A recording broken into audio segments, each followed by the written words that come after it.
Hi, and welcome to the Introduction to American Media History. Our goal over the next couple of segments is to understand the antecedents of the modern US media system. In other words, we'll look at what systems, technologies, and ideas had to be in place in order for the US to develop what we define as a free press system. In the first segment, we'll talk about the printing revolution. In the second, we'll talk about the roots of the US press system in England. And third, we'll talk about the revolutionary political theories that had to be in place that influenced the US understanding of journalism and its role in democracy. So let's go back before we even had anything called printing. And how did people communicate?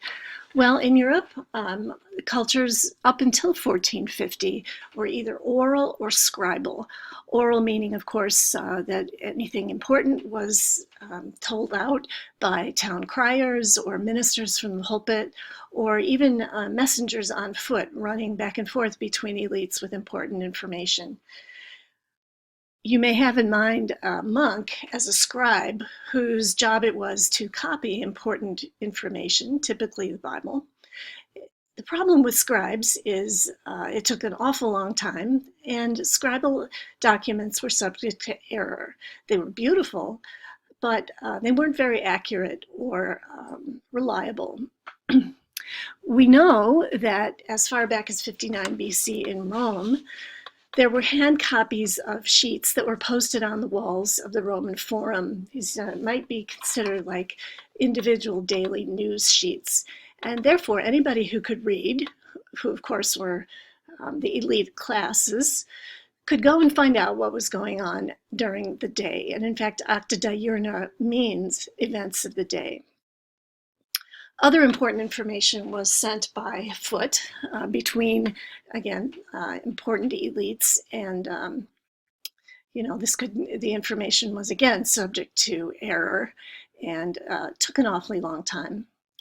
Now, 1450 is a banner year in Europe because that is when Johannes Gutenberg developed the printing press, the movable type press. But there had been printing as early as the 8th century in China, Korea, and Japan. And in fact, Korea had a movable type press, as far as we know, in the 11th century. The problem is at that time, that kind of information and sharing of technology and inventions didn't travel very far or very fast. So in 1450, Johannes Gutenberg came up with the idea of taking small metal blocks of letters that could be moved around in any order to create words and sentences, to cover them with ink, and then press paper in between the ink and the press so that as many copies could be made as you wanted. It was an old wine press, and you can see the small picture of it below. Now, this has been referred to as the third revolution after the alphabet and writing, although it took many, many years for the effects to be seen. And in fact, Gutenberg never really saw the impact of his invention. So what was the impact of the press in Europe? Again, this took place over several hundred years, but nonetheless, it was revolutionary. Reproduction of documents without error meant, first of all, that information could be preserved more easily. It meant that it could be shared more widely and in any language.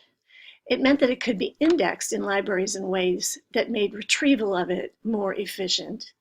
And it allowed for the production of cheap literature that gave rise to essays, novels, popular literature. In other words, knowledge was no longer the exclusive property of the privileged classes of clergy and nobility. The wide dissemination of accurate knowledge from sources of Western thought led to two major sort of revolutions. The first, increased discussion of Western thought, led to the Enlightenment in London and Paris and other places in Europe in the 1700s.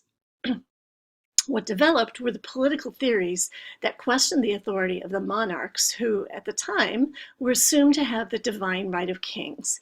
In other words, God was the source of all truth.